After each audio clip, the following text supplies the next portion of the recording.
Hey guys, today's show is brought to you by the extremely kind donations by our donors over at Patreon. Andrew, tell us a little bit about Patreon and who's donating to us. Well, Patreon is where you go to support people that you want to support. We have a bunch of extra commentaries and after parties for certain episodes and other stuff. The full High School Musical series will be on there by now, hopefully. High School Musical. We're doing that for some reason. He's making me suffer. All right, our current patrons are Stephanie L., Terry Needleman, Max Lunig, Benjamin Lear, Lily Ackles, Mackenzie Horner, John Donna, Taryn the Duck, Melissa Goldman, Jess Lightning, Ewan Cassidy, Haley McDonald, Teskier, Cullum McLeod, Fire Satender, Nina Maniri, I can't even say words, Monica Thoreau, Brent Black, Haley Murray, Allison Wonderland, B-Way Flicks, Michael Johan, Nathaniel Stacy Coombe, Joseph Evans Green, Luna Rocks 222, Irigale Trure, Whiter, okay. That makes sense, actually. That actually makes sense.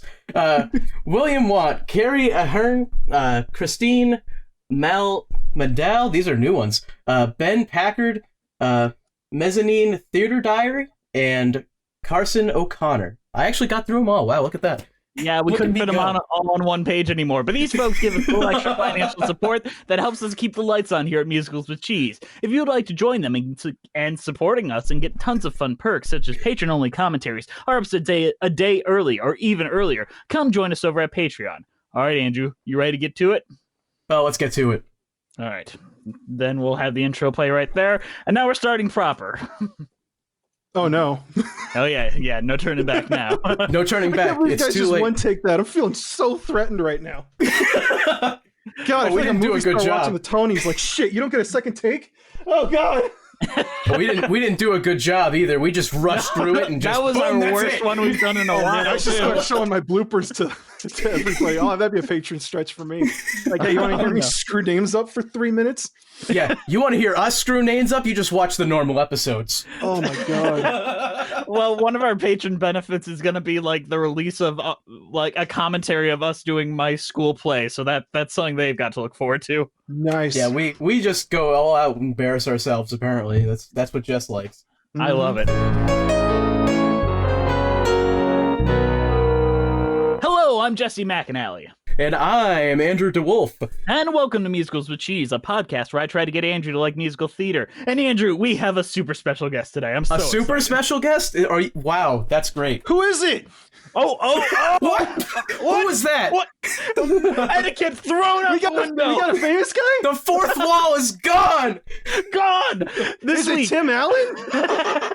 Tim Allen is on the show today. He's going to be showing us his cocaine collection. Are you telling me Buzz Lightyear is here and you didn't prepare me for this? No, today we have Ethan from Sideways. Oh no. Who just reached 400,000 subscribers on YouTube. Congratulations on that. Thank you very much. I don't know what happened, but it's there. And you seem to be standing straight up, like you're not sideways at all, so I'm very confused. Mm-hmm. I can't see him in general. I don't know how you even can tell which way he's facing. Oh, my parents say the same thing. All right, so Ethan, that's what I'm going to call you. I'm not going to call you Sideways. Fair enough. What are we talking about today? Yes, we're talking about Kurt Vonnegut. God bless you, Mr. Rosewater. Or Fantastic. Kurt Vonnegut's God bless you, Mr. Rosewater, because there's apostrophes and commas in the title. That's how you get your show on Broadway. Punctuation.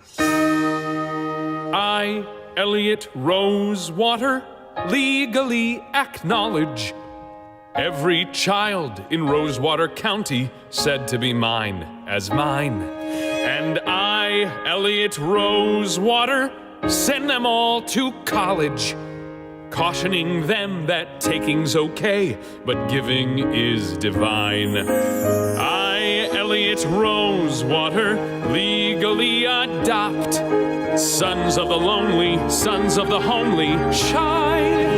Let them be Rosewaters, my sons and my daughters. Let them be fruitful and multiply. All right, let me give us some background. So Kurt Vonnegut's God Bless You, Mr. Rosewater is a 1979 musical that marked the first collaboration of composer Alan Menken and writer Howard Ashman. Based on Kurt Vonnegut's 1965 novel of the same name, the musical tells the story of Elliot Rosewater, a millionaire. A millionaire. He makes millionaires. He is the millionaire. The millionaire who develops a social conscience and creates a foundation to improve the lives of the citizens of an impoverished Indiana town. All right, we got through that. That part's in there. It's on record now. Looks like Nice. I'm not the only one who's been reading the Wikipedia page.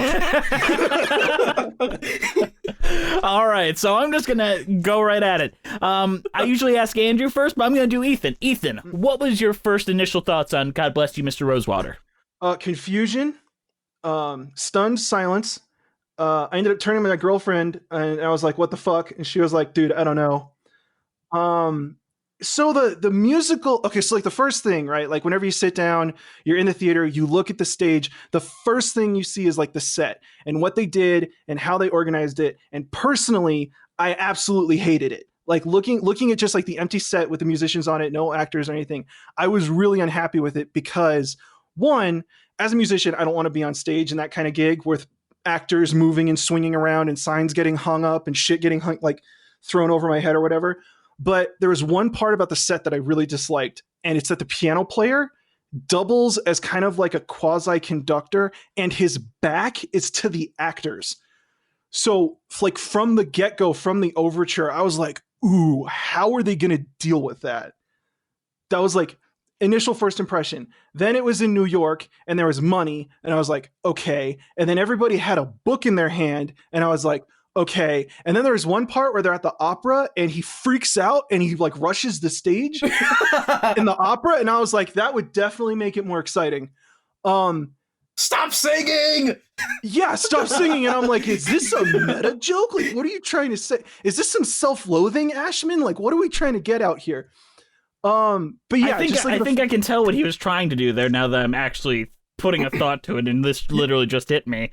Yeah. But like in the first 15 minutes alone, it's just like there's a lot happening, and I gotta process all of it.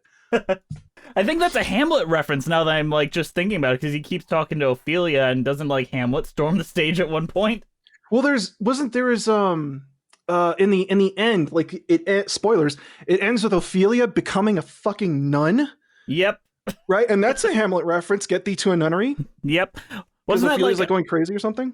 Well, no, that a nunnery I think is technically a prostitution hut, unless my English teacher was wrong, which is very likely. Are you serious?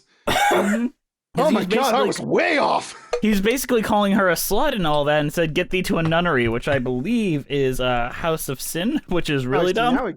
Now we're going to Google and we're looking up fucking. This doesn't make any sense, Jess. Are you sure? I know. Are you sure he wasn't saying? I thought it was ridiculous too. Google autocompletes that to nunneries near me. Uh-oh. Yeah, a building or group of buildings in which nuns live as a religious community, a convent. Are you sure that your teacher wasn't saying that? If you go to the English dictionaries, it is slang for a brothel. Oh, okay. Maybe not. Okay. How do we know what Shakespeare meant? Google's got this like this recommended thing. Is nunnery a real word? How fucking funny would it be? I was like, no, Shakespeare was bullshitting us. Yeah, Shakespeare. Well, he made up words all the time. All the time. Get thee to a nunnery, meaning get thee locked up or you'll never be able to get out. Okay. Well, anyway, yeah, Hamlet reference. Ophelia, nunneries. All of us are wrong. They referenced Hamlet. I don't really get it, but they did it. Hey, listen, as soon as you reference Shakespeare, bam, that's smart. You've done it. Yeah, look at Tom Wiseau. Is on Perfect. another level. That was my big complaint about The Room, is that there wasn't enough Shakespeare references. To be or not to be. How was your sex life? Oh my gosh! Wow, we're right on track. So Andrew, what was your initial thoughts on it? Well, I agree that the set looks awful. There's like 4 chairs at the top, and then that's about all they got. Let me frame it like this, though. We, just so the audience has some context, we watched a bootleg of the Kennedy Center's performance, which is basically a glorified reading of it where they all have their scripts in their hands and all that. Thank they you. were. Okay, that was bothering the hell out of me. I was like, why does everybody have a book? And then at the very it was end, a Mufasa reference. has his book out, and he accidentally shows it to the audience, and it's like highlighted. I'm like, this is just their lines. What the hell? Because they tend to throw these together really fast because the Kennedy Center is only open for like certain periods, and it's basically a test run for Broadway to see if like there's interest in it to be a full Broadway run. Most of the time it doesn't work out that way, but that's really what it's for. Right.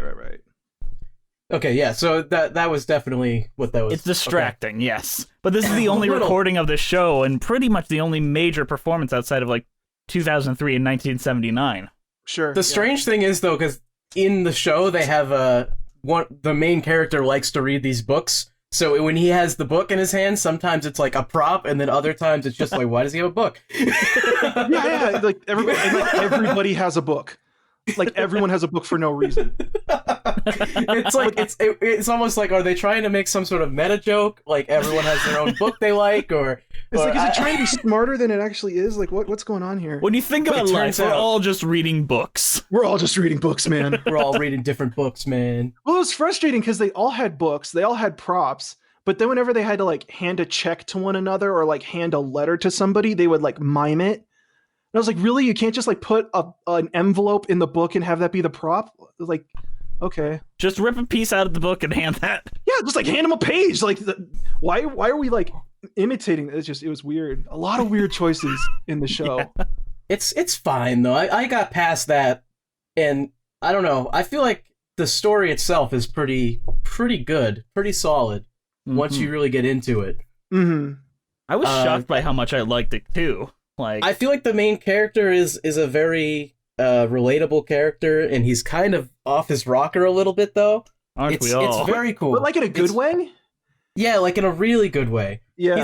He's like a guy who just has a bunch of money, and he's like, I hate being rich, so I'm just gonna go and give all this money to these poor people. Mm-hmm. It's so weird, but it's great. Yeah. Now, like Ethan, you've done a lot of retrospectives on Howard Ashman's work. I'm very curious where you think this fits in and how it compares as a musical aficionado yourself. It's kind of fascinating. Like if I were to watch this and then like I walked out of the theater and someone was like, "Hey, the guys behind The Little Mermaid and Beauty and the Beast did this," I would say, "Absolutely no way." You know, like the guys who did Little Shop of Horrors did this. I'd be like, "You're messing with me. There's absolutely no way this happened." Because while I was going through it, I was kind of like I was looking for those Menkenisms. You know, stuff that sounded like Ellen Menken, like elements that looked like Howard Ashman, and I couldn't really pick up on them. There were definitely a couple moments where you can feel the music backing up. It was kind of like you'd hear this vamp for longer than you normally would in a musical before the number would actually start, and I really liked that because in some instances it really kind of fused the like the musical number and the dialogue together. And that's something that Ashman like talked to Disney about, saying that that's what he was going for. So that was really cool. But in terms of like the structure and the numbers, you can definitely like retrospectively, you can tell that like an inexperienced Ashman is working on this, but it doesn't have like their fingerprint. You know what I mean? I completely understand what you mean, and I feel that too, but in a way that I felt positively about it. Like there felt like a self-seriousness and a sincerity to this, where in all the other work you feel the sincerity and a tongue in its cheek. I feel like the tongue was not in its cheek very hard in this, at least not as much as their other work. Absolutely. You can completely tell that they're like, this is a kick-ass book and we're going to make an amazing show out of this. And it's like, if I have any criticisms about the show, it almost feels like it takes itself a little too seriously. Like at the very end, when the protagonist is like lecturing about his PTSD, you're like, this is a really, really fucking heavy moment. Right. You know, and like you couldn't really put that into a song. It would be really difficult. I'm face to face with a German in a gas mask. I do what I've been taught. I jam my knee into the man's groin, drive my bayonet into his throat, smash his jaw with my rifle butt. And then I hear an American sergeant, "Cease fire!" He's yelling, "Hold your fire, you guys!" Jesus Christ. These aren't soldiers. They're firemen. I'd killed 3 unarmed firemen.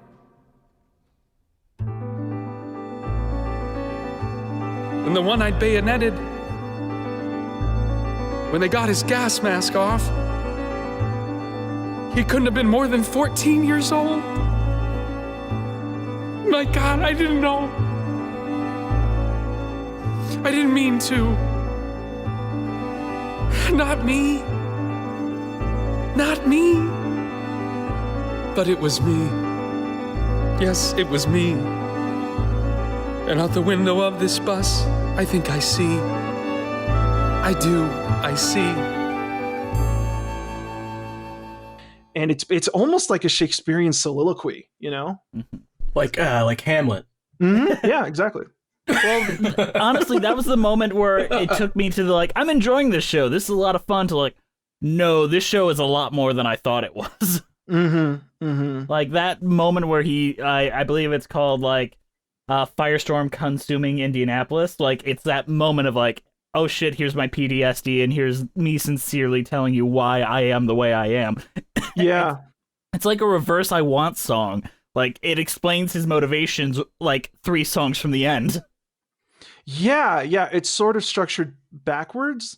Mm-hmm. Like oh, hang on, I got the numbers open. There's a Dearophilia, right? Which I mean, it doesn't really define him, but it does serve as kind of like an I Want song where he's like, listen, I'm taking all my money, I'm hopping on a bunch of buses, I'm going around the whole United States, and I'm giving a bunch of money to volunteer firefighters.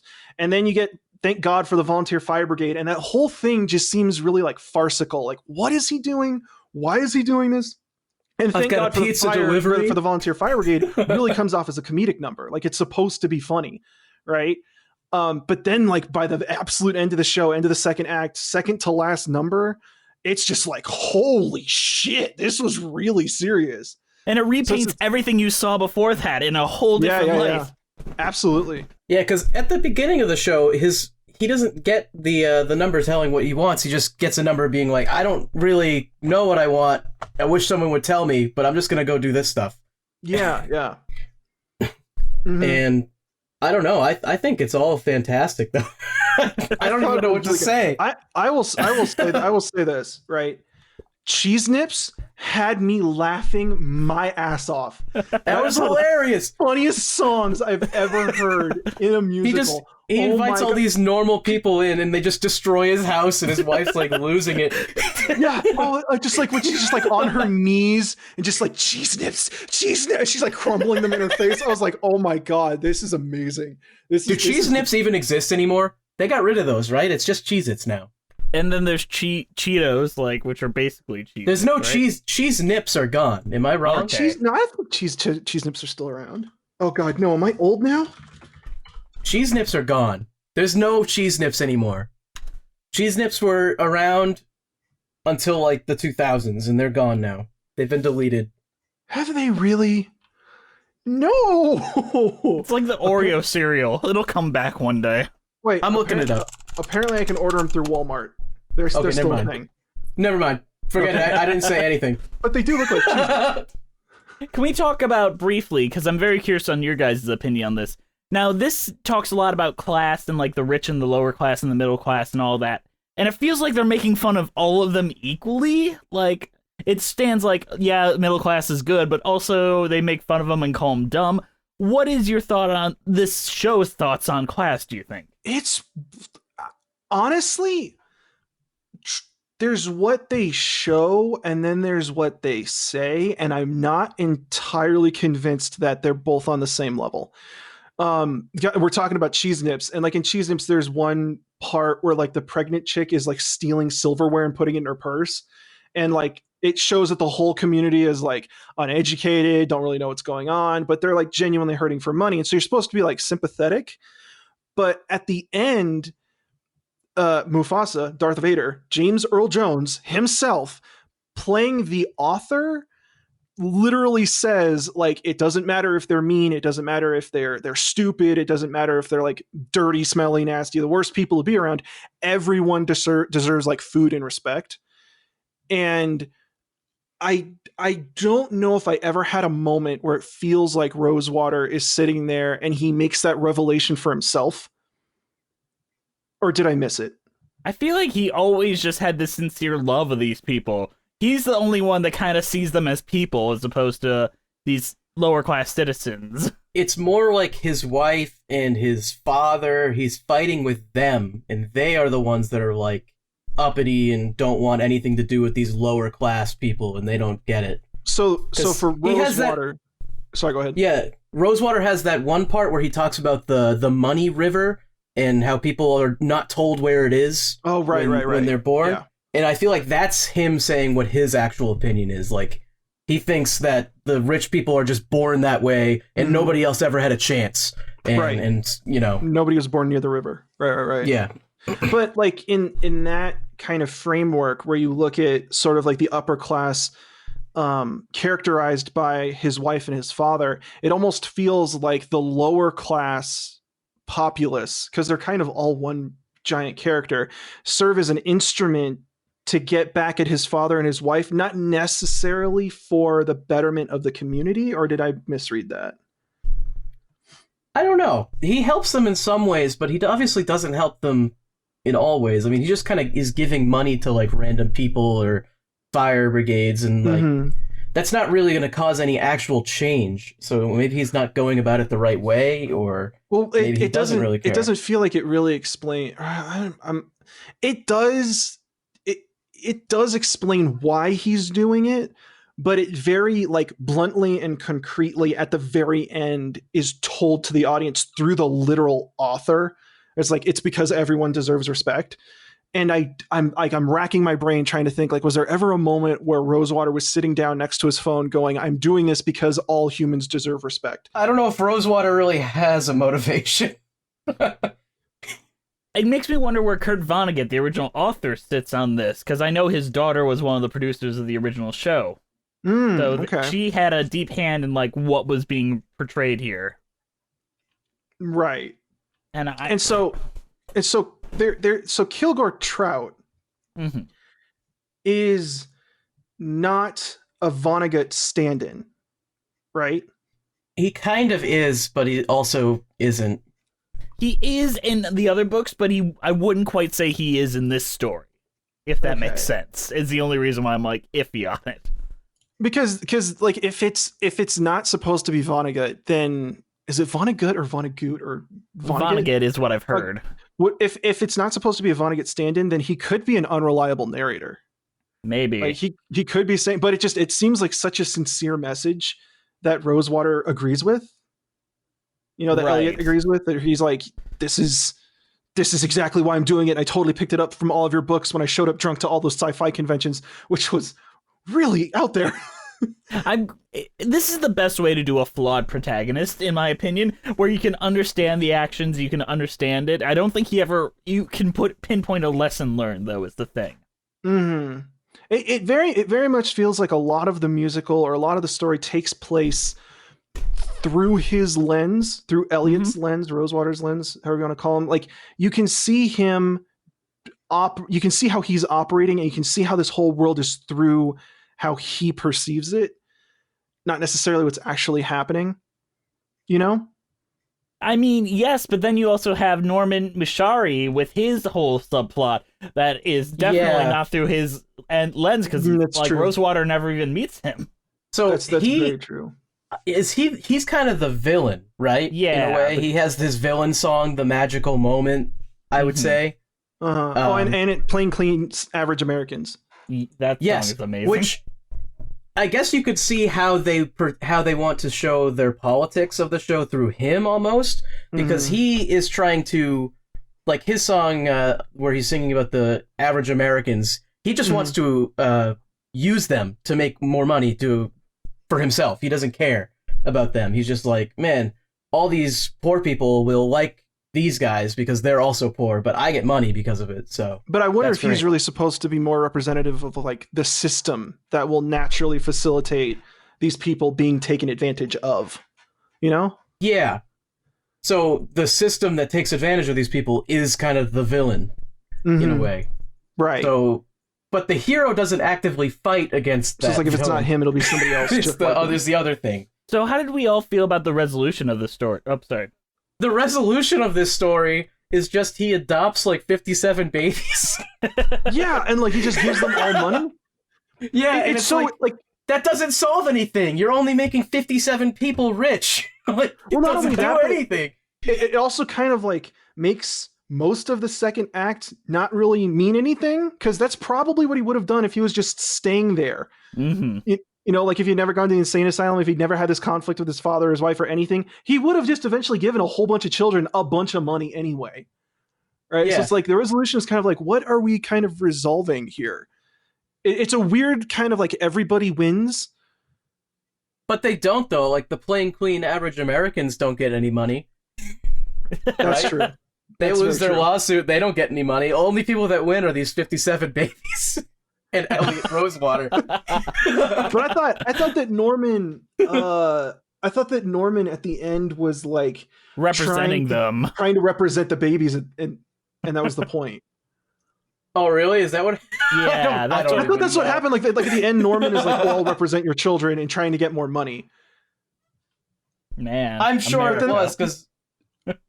But like that would also kind of exemplify how the system's not changing, and how they're like just giving a bunch of people a bunch of money still isn't like.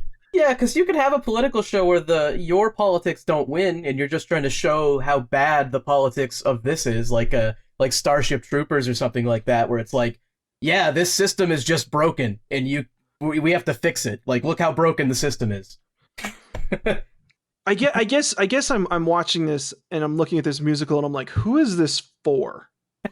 That is a question, yes. Right? Kurt Vonnegut fans. It's everywhere. You know, like it's got thumbs and a lot of pies. You know, it's saying a lot at once, and trying to like go through every single aspect of it is really difficult while they're singing at you. Mm-hmm. You know. But we all know how meticulous Howard Ashman is, especially like in his Disney days. It would be naive to think that he wasn't as meticulous about this. So where do we see that? Like, there has to be that touch there, doesn't there? Like, there has to be a reason for everything. Yeah, well, that was a big Ashman thing, and I say Ashman because Ashman released his lectures, or Disney released like as much of his lectures as they're willing to release.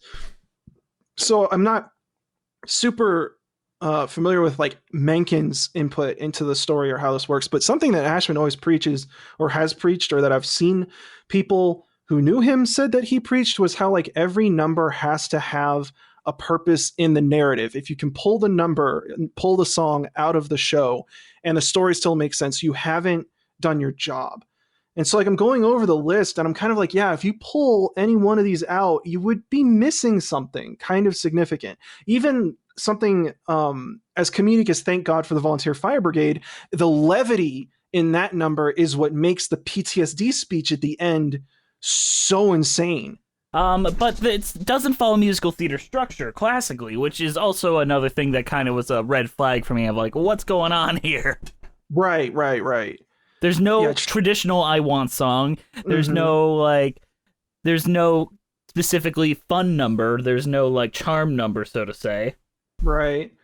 I mean, I keep coming back to Cheese Nips because it's just such a giant red flag. It's like, it really sticks out. But it's like, it's an I Am song that doubles as a comedy number, but it's for a very serious character who has her own arc. You know? And I'm like, that's like a triple entendre going in 3 different directions. Like, wow. You know? I want some Cheese Nips.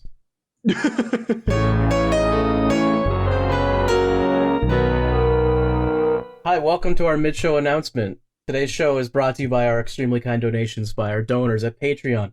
Just read the list. All right, our current patrons are Stephanie L., Terry Needleman, Max Lunig, Benjamin Lair, Lily Ackles, Mackenzie Horner, John Donna, Taryn the Duck, Melissa Goldman, Jess Lightning, Ewan Cassidy, Haley McDonald, Taskier, Cal McLeod, Fire September, Mina Maniri, Monica Thoreau, Brent Black, Haley Murray, Allison Wonderland, B-Way Flicks, Michael Johan, Nathaniel Stacy Coombe, Joseph Evans Green, Luna Rocks 222, Irregal Duray Whiter, William Want, Carrie Ahern, Christine Malmedo, Ben Packard, Mezzanine Theater Diary, and Carson O'Connor. They give us a little extra financial support that helps us keep the lights on here at Musicals with Cheese. If you would like to join them in supporting us and get tons of fun perks such as patron-only commentaries, our episodes a day early, or even earlier, come join us over at Patreon.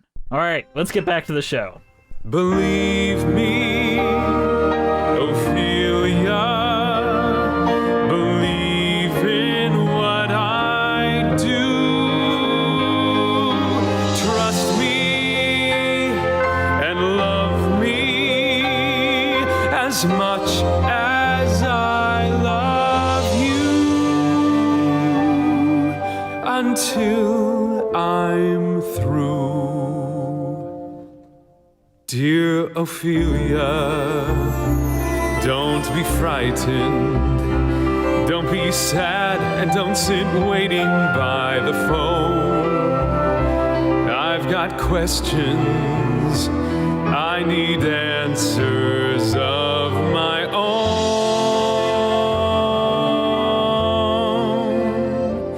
Dear Ophelia. So there's a repeating, like, song throughout it Hamlet called Dear reference. Ophelia, where Rosewater basically is writing a letter to Ophelia and just telling him like what's currently going on, and it's like his desires and needs and viewpoint filtered through that. I'm not sure that's the best framing device for like telling someone his needs. Yeah, it's almost like in lieu of an I Want song. Mm-hmm. He never gets like he never has a sidekick. He never has someone. He's a Gaston without a LeFou. He can't like sing his thoughts to this character on stage and have it make sense. So you kind of have to listen to a one-sided conversation he's having with his wife through these letters. You know? Yeah, but it also feels like a fear of committing to the medium where you can sing to an audience and just have that be it. Yeah. In my opinion, at least, like you don't need to have Tevye say "If I Were a Rich Man" to God specifically. You do, but you don't need that. Just have him but talk direct with the camera. But that still doubles as an I Want song. Exactly. You know. And this one feels like a half-hearted I Want song, even though, as you've seen from the lectures, Howard Ashman is a big proponent of like the I Want song, or the Somewhere That's Green's the Part of Your World. Yeah, but it's Somewhere That's Wet, I think, was the nickname for Part of Your World. Right, because it was so much like Somewhere That's Green. Yes, and I think that's something that really stands out in this whole show is that Ashman does a really great job at giving every character that you really need to be aware of a number to introduce them. You know, even the plain clean average Americans, that couple gets introduced with the Rhode Island Tango. And it's like, this is after the second act. These are like secondary, maybe even like tertiary characters that we don't really need to know their names, but even they get their own number where you get to like really feel how much they absolutely hate each other.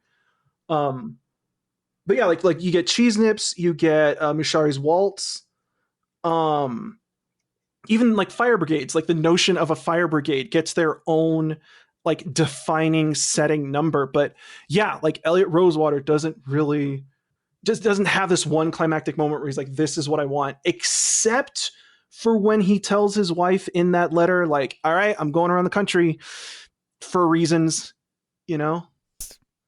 and I think now that I'm thinking about it, having him tell his wife all these things in letter makes it stand out even more when he's telling us, the audience, something when he gets to a firestorm of consuming Indianapolis. Right. I don't think the audience is supposed to understand his motives, is the thing. Like, it almost feels like it's meant to be kind of like, what is this guy's deal? I don't understand. Like, if the audience doesn't, if it's not completely clear that the audience understands what his motivations are, it kind of lends itself to making it seem like it might be a mental health issue. Which is, like, I think, how the villains in the show try and portray it, which is why he ends up in an insane asylum. Yes. Right.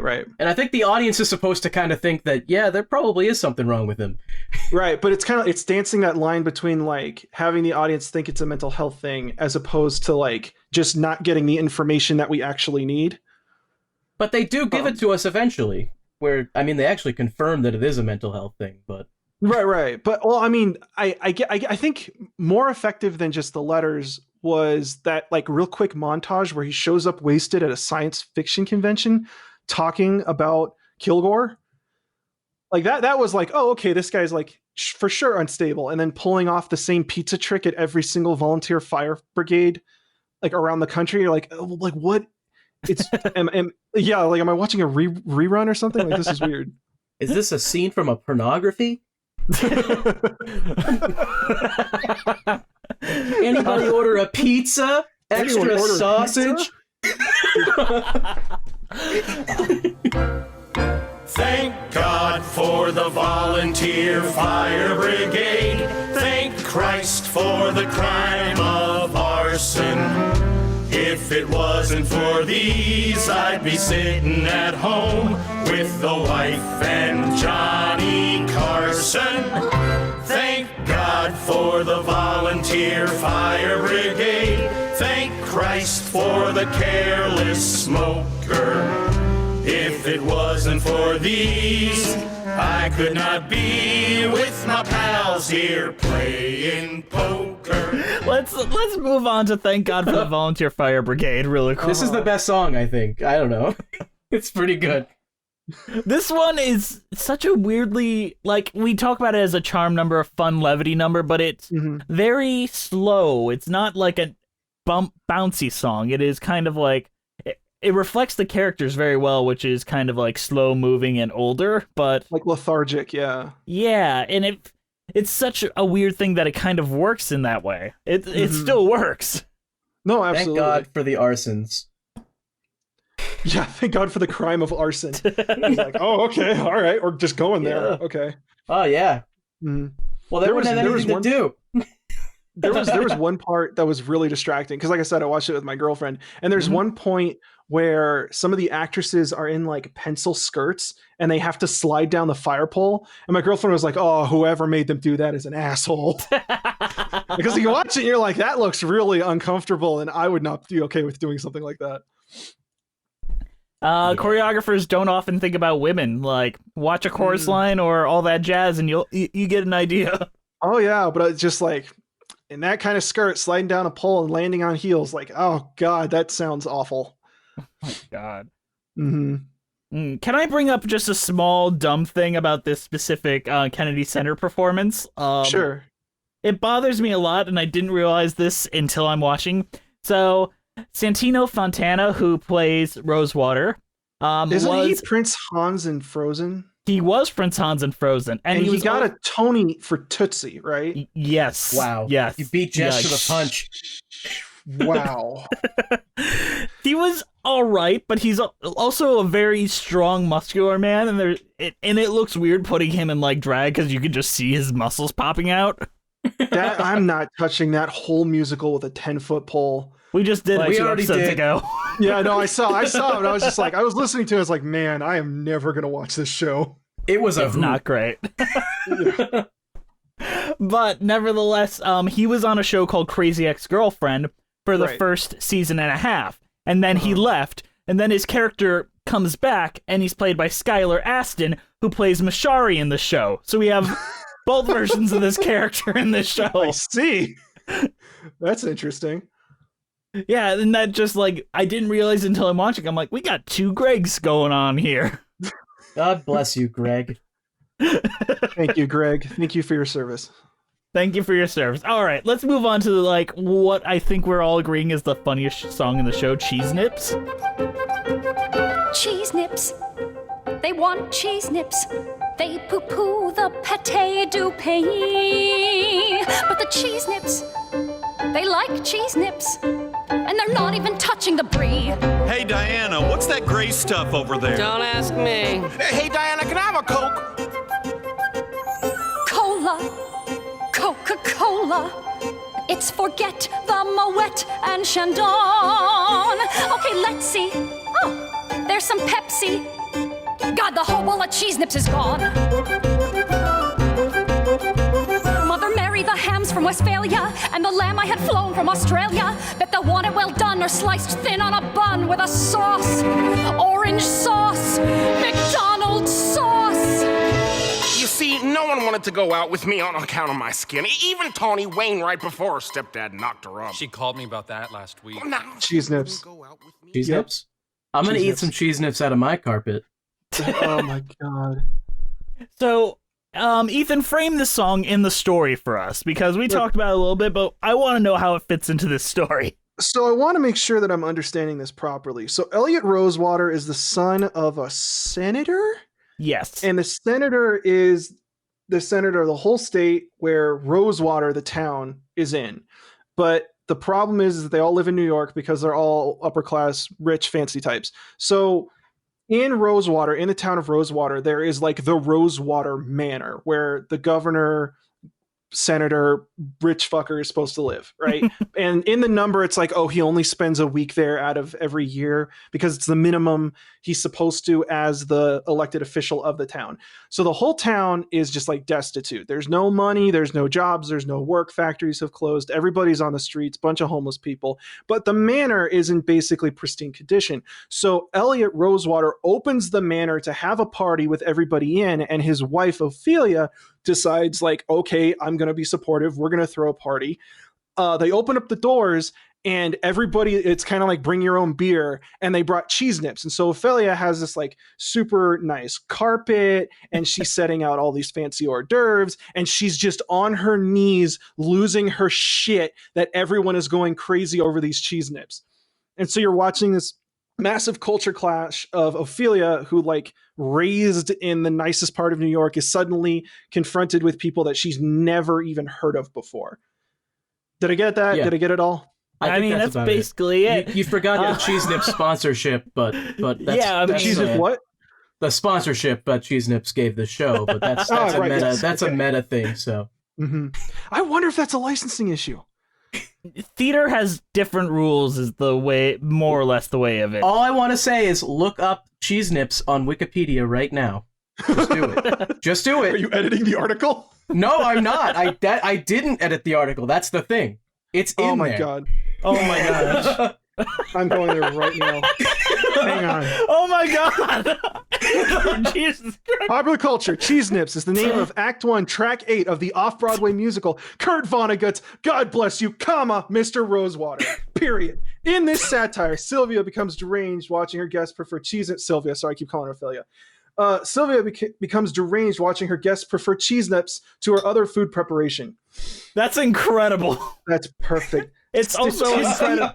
Statista calculates that in 2016, 1.5 million Americans consumed 8 or more bags of cheese nips. And do you know what else came out in 2016? This Kennedy Center production. So, Oh my good golly gosh, they did that shit. Oh, on yeah. purpose.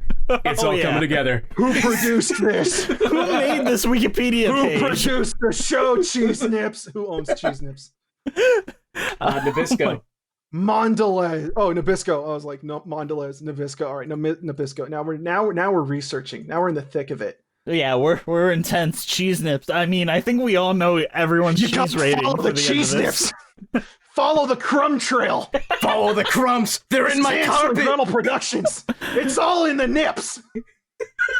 My question is, why is the cheese nips Wikipedia so short that literally a fourth of it is dedicated to Mr. Rosewater? I cannot. I don't know. It's That is crazy. hilarious. That is. Do you feel like made there's my day. one? Do you feel like there's one like marketing or branding guy in the Cheese Nips HQ, and he's just like looking at this Wikipedia page, just smoking a pack every hour, just like, how the fuck do we beat this? Oh my god! Someone make a Cheese Nip TikTok, something. Do a Kurt fun Vonnegut, help us. Make a YouTube about it. I don't know. I wonder if a podcast will spend an entire quarter talking about a Wikipedia page. Make a Maybe. podcast. We got Cheese Nip podcast. What do you like to do with your nips?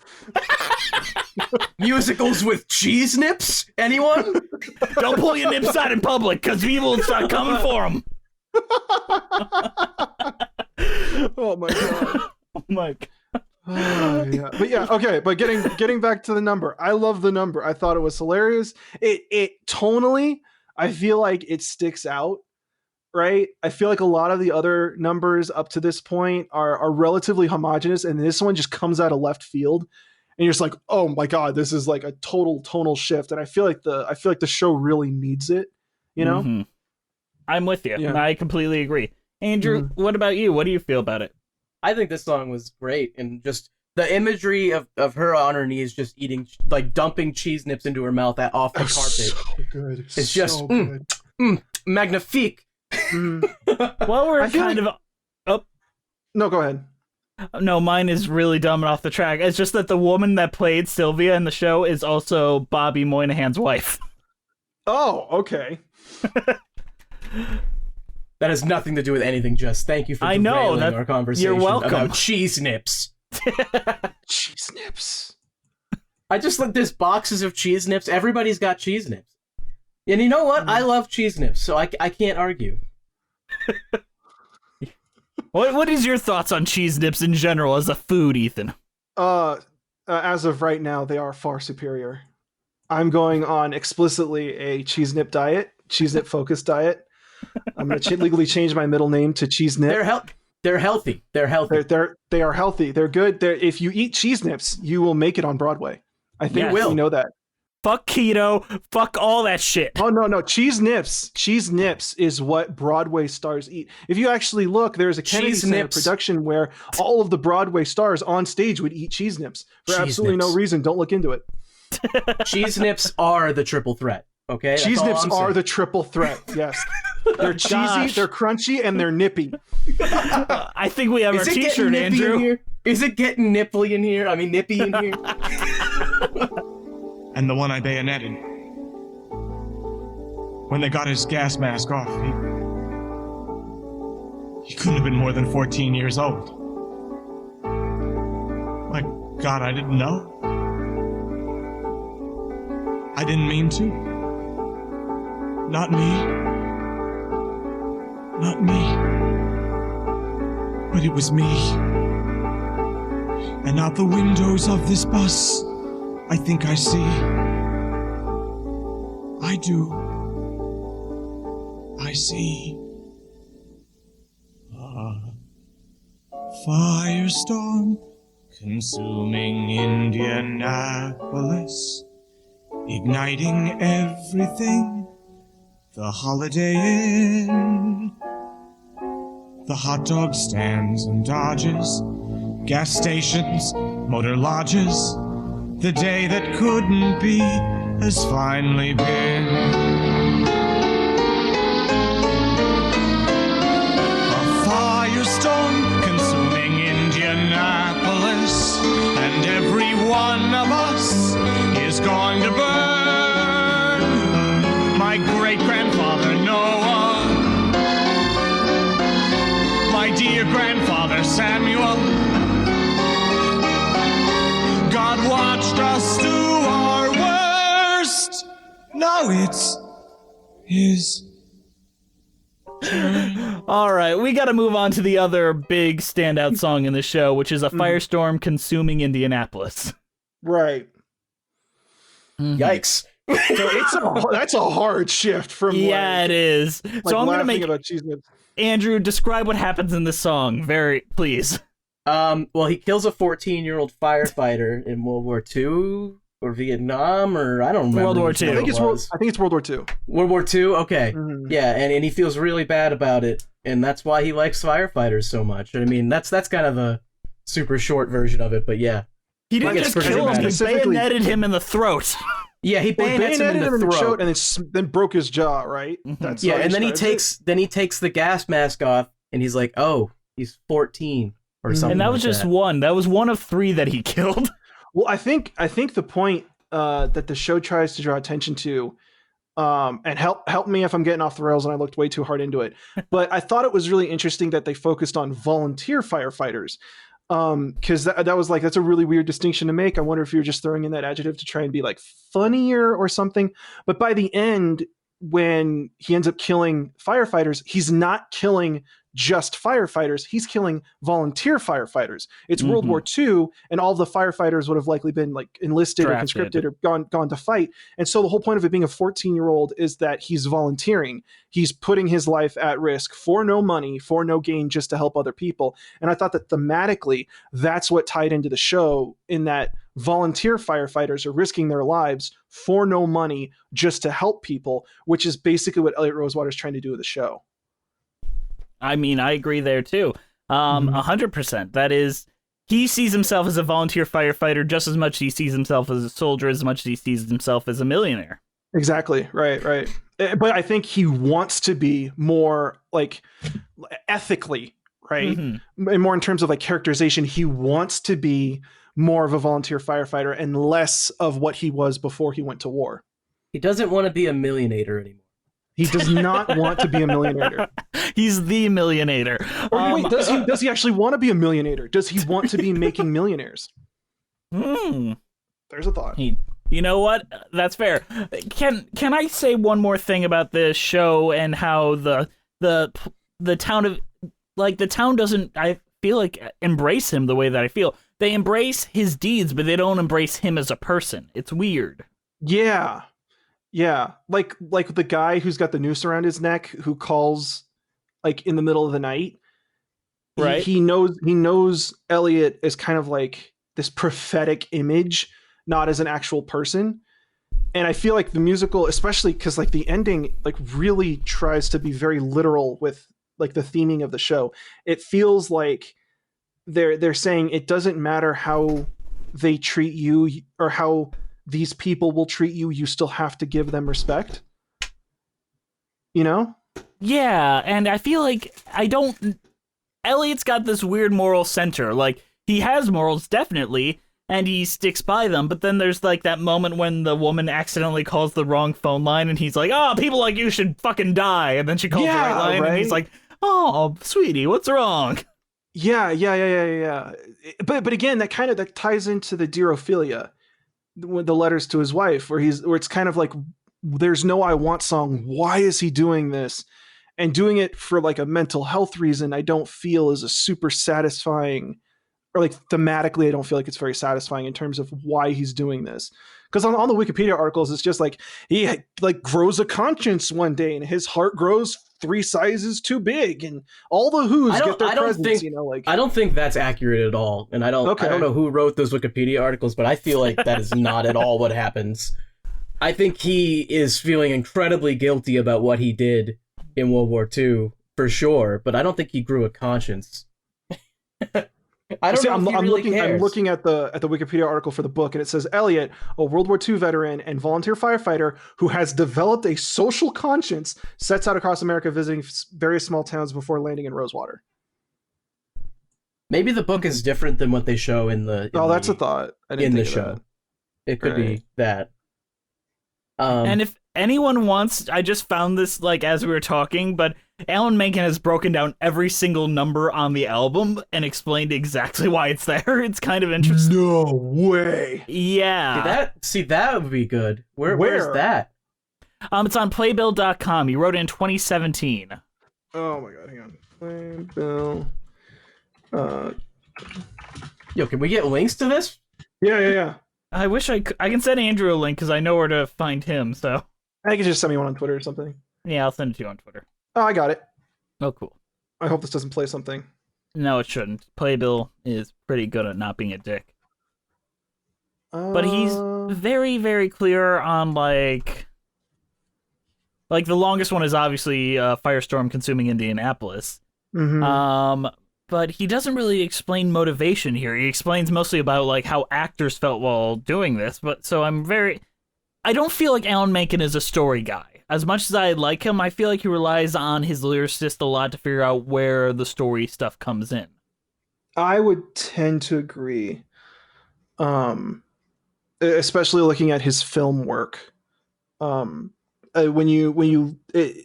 Menken's music and the way that he scores really feels like he's an amplifier. Like he amplifies whatever script or story he's given from his lyricist or his collaborators. Mm-hmm.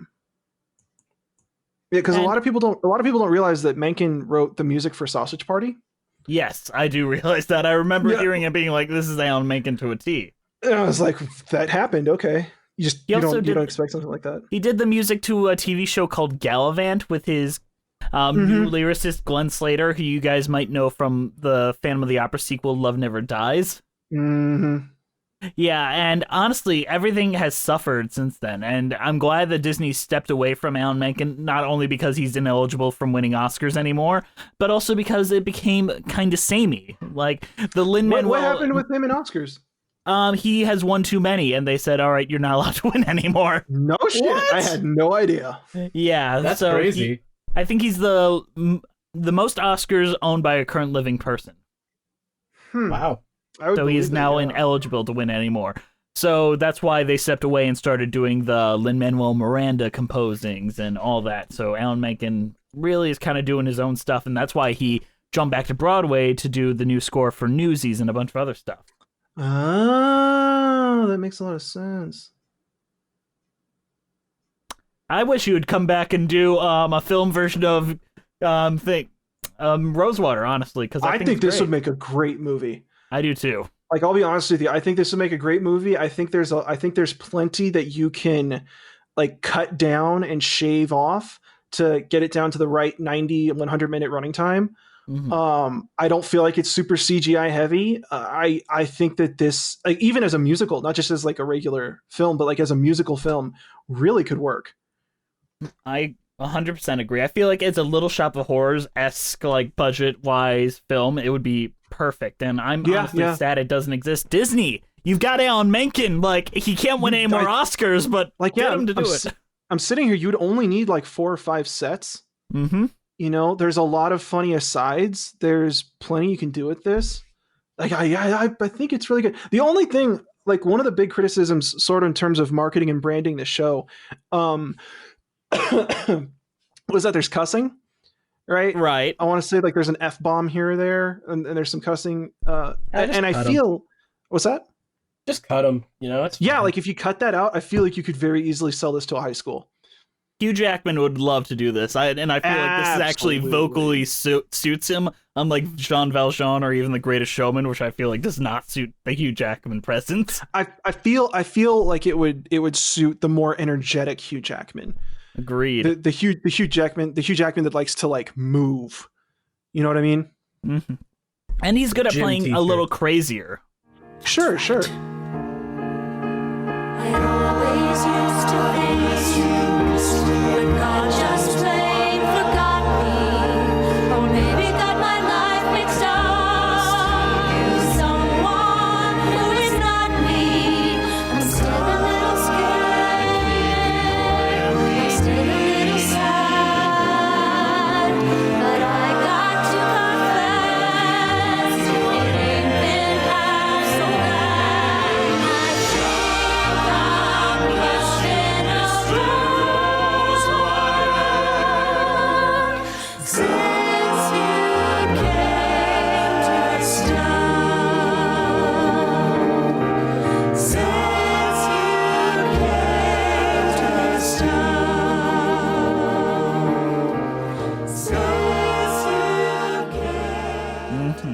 Well, I feel like we've derailed perfectly enough, so now we're gonna go into this. So what is your guys' overall thoughts and your cheese rating? Ethan, do you know anything about our cheese ratings at all? I do know the cheese rating very well, and you know how I'm gonna rate this.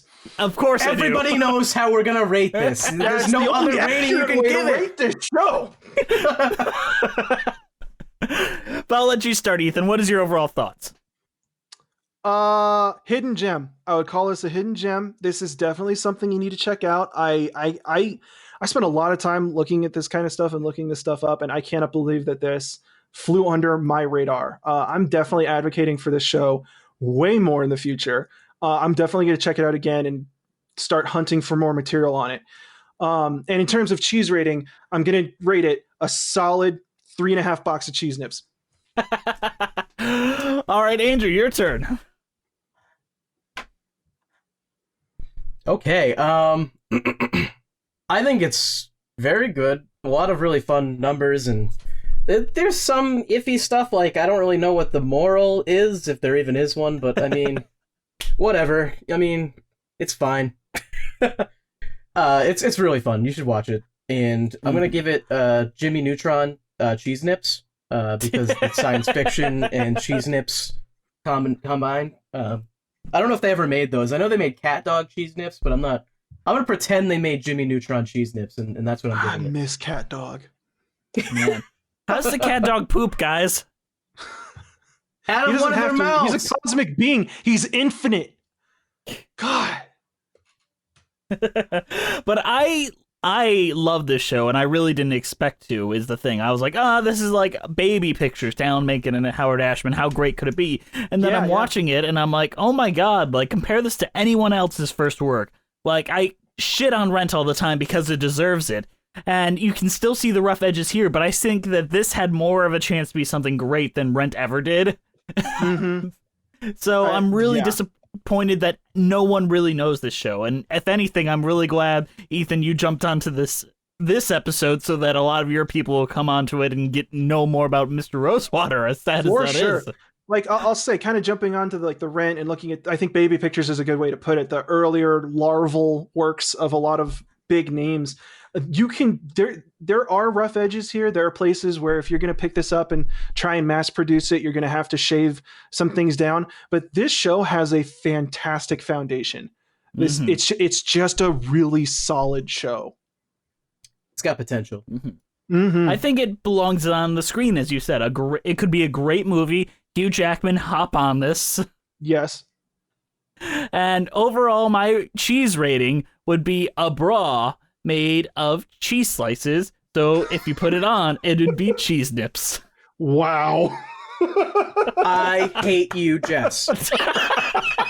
But do you know who we don't hate, Andrew? Nabisco. Is it the patrons? Exactly. It's our wonderful patrons. Oh my goodness, it's the patrons. How did he guess? Seamless. How did he guess what it? professionalism looks like? Are we finally You've done this before, haven't you? You've done this before. Oh my god. I've missed having guests on so much. But thank you guys for listening. The show is canceled. We love you all so much, but Ethan, I want to give you a chance to promote all your shit. Tell us where we can find you. I make YouTube videos on www.youtube.com. If you haven't heard of it, that's www.youtube.com. Is that similar to Vimeo? Is that like Vimeo, or is that like Vimeo? No, not Vimeo. Or... No. Vimeo is our biggest competitor. What about Blip TV? One day we're gonna get there, but we're gonna beat them. Is it similar to Blip TV? No. We're not on Blip. We're YouTube. I'm ride or die YouTube. One day YouTube's gonna make it big. I promise you. One day. I don't know, man. I don't know about this YouTube thing. Didn't they make you re-upload your superhero video 900 times? Oh god. Okay, all right. You want to get the behind the scenes? I made 27 independent renders of my Joker video because every time I uploaded it, it flagged one thing. I cut it, re-uploaded it, and I was like, nah, there's another one. I did that for a week straight. Anyway, that's behind the scenes stuff. I make YouTube videos. I talk about music. A lot of it is film music stuff if you're into that, but I also talk about other dorkier music theory stuff. That's really my bread and butter. You can follow me on Twitter. It's Sideways440, like A440, the tuning note. I stream on Twitch once every 7 months, so that's also worth checking out if you're really into it. I have a Patreon if listening to my voice is just oh yeah, this dude needs $10. And other than that, yeah, all my stuff's on YouTube. And let me personally recommend his most recent new video on Disney live action remakes. Honestly, it brought me to tears thinking about how much they've gone downhill at Disney in general and what they're doing. I do not like those new movies. What? You don't? All those new movies make me angry. Oh, they make me angry. They're so good though. Oh, they are so not. They look they're realistic looking, the old ones are so cartoony. These new ones look real, man. Can I say one positive thing about the Disney remakes? Just one. You need to shut your mouth, Jess. One day they're going to be over and they're going to stop making them. No, they will never. They will never stop making them. But when Disney Plus uploaded their Lion King one, they included the commentary from Jon Favreau, which just consists of him making a bunch of apologies, more or less. Yes, it's just him. I gotta go look at that. It's him justifying his actions and being like, maybe it worked. I don't know. The movie hasn't come out yet. I tried. Sorry, we didn't mean to do this. He's like, we tried this. I don't know. Elton John wasn't a fan, but we did it anyway. So, Oh my god, I gotta watch that. It's obvious he did not really show up to work for this, and he was like 1 foot into Mandalorian at the time. So it's like, sure.